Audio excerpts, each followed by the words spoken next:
ಕರಾವಳಿ ಬೆಂಕಿ ಹಾಕ್ಬಿಟ್ಟು ಇಲ್ಲಿ ಯಾಕೆ ಬೆಂಕಿ ಸುಮ್ಮನೆರಪ್ಪ. ಕರಾವಳಿ ಬೆಂಕಿ ಹಾಕಿದೆ, ಕರಾವಳಿ ಬೆಂಕಿ ಹಾಕಿದೆ. ಈ ಬೆಂಕಿ ಹಾಕಕ್ ಹೊರಟದಷ್ಟೇ. ನೀವೆಲ್ಲ ಮುಂಚೆ 5 ಜನ ಎದ್ದಿದ್ಕತ್ತೀರಪ್ಪ. ಅಶೋಕ್ ಖಂಡ್ರೆ ಸಭಾಧ್ಯಕ್ಷರೇ, ಅಶೋಕ್ ಖಂಡ್ರೆ ಈಲ್ಡ್ ಆಗವ್ರೆ. ಅವ್ರ ಯಾಕೆ 5 ಜನ ಅವ್ರ 5 ಜನ ಯಾಕೆ ಕರಾವಳಿಯಲ್ಲಿ ಚೆನ್ನಾಗಿ ನೆಮ್ಮದಿಯಾಗಿದ್ದಾರೆ. ನಿಮ್ಗೆ ಭಯ ಇದೆ ಇಲ್ಲ ಸಭಾಧ್ಯಕ್ಷ? ಬೆಂಕಿ ಹಾಕಕ್ ಹೊರಟದ್ ನೀವೆಲ್ಲ ಸಭಾಧ್ಯಕ್ಷ ಅವ್ರು ಈಲ್ಡ್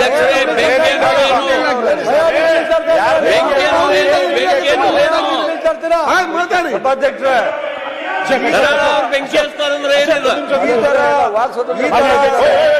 ಸಭಾಧ್ಯಕ್ಷ ಈ ಬೇಡ ಸಭಾಧ್ಯಕ್ಷ ಎದುರಲ್ಲ. ಕರಾವಳಿಗೆ 5 ಜನ ಹಾಕಿದ್ದು ಇಲ್ಲ, ಕುತ್ಕೊಳ್ಳಿಕ್ಕಾಗಲ್ಲ. ನೀವು ಕರಾವಳಿಯಲ್ಲೇನು?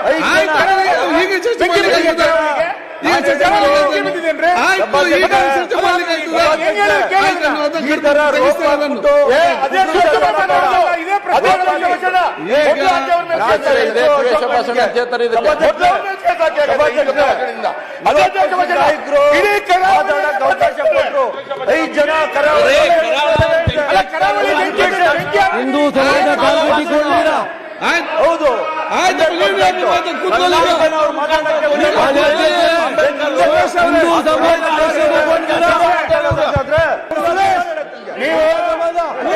ಜಾಸ್ತಿ ಮಾತಾಡೋಣ. ಆಯ್ತು,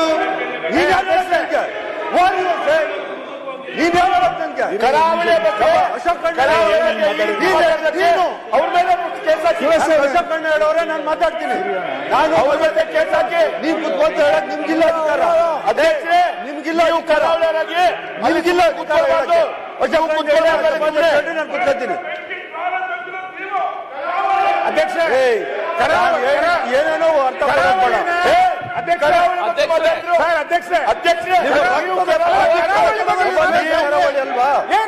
ನಿಮ್ಮ ರಕ್ತದ ಪ್ರತಿ ಕಣದಲ್ಲಿ ದ್ವೇಷ ಇದೆ. ಒಬ್ಬ ಸಚಿವ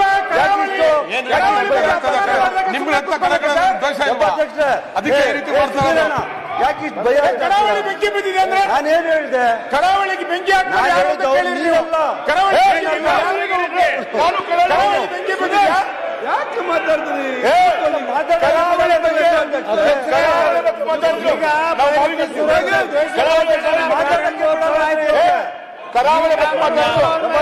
ಮಾತಾಡಕ್ಕೆ ಬಿಡಲ್ಲ ಮಾಡಿದ್ರೆ ಹೆಂಗೆ? ಈ ತರ ನಮ್ಮ ಮೇಲೆ ಬಲಾತ್ಕಾರ ಮಾಡಿದ್ರೆ ಹೆಂಗೆ?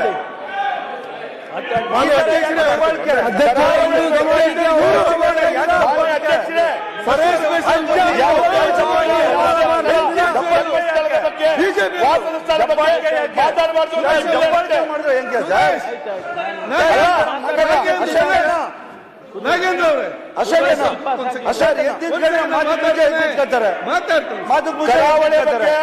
ಕರಾವಳಿ ಬಗ್ಗೆ ಅಧ್ಯಕ್ಷ ನೀವು ಆ ಪೀಠದಲ್ಲಿ ಕೂತ್ಕೊಳ್ತೀರಿ. ಕರಾವಳಿ 1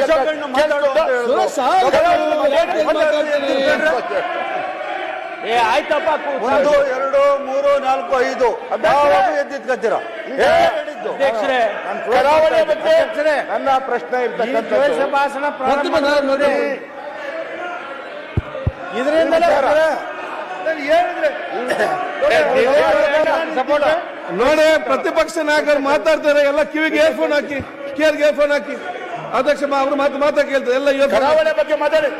ಕರಾವಳಿಗೆ ಅಪಮಾನ ಮಾಡಿದ್ದೆ ನಾವು. ನಾನು ಒಮ್ಮೆ ಉತ್ತರ ಕೊಟ್ಟರೆ ನಾನು ಮುಂದುವರಿಸ್ಕೊಂಡು ಹೋಗ್ತೇನೆ. ನೀವು ಮಾತಾಡಿ. ಸನ್ಮಾನ್ಯ ಅಧ್ಯಕ್ಷರೇ, ಕರಾವಳಿ ವಿಚಾರವಾಗಿ ಅದನ್ನ ನಾನು ಈಗಾಗಲೇ ಹೇಳಿದ್ದೇನೆ. ಅದನ್ನ ಕಡತದಿಂದ ತೆಗಿದ್ದನ್ನು ಹೇಳಿದ್ದೇನೆ. ಮತ್ತೆ ಏನ್ ಚರ್ಚೆ ನಿಮ್ದು? ಏನ್ ಆಯ್ತು,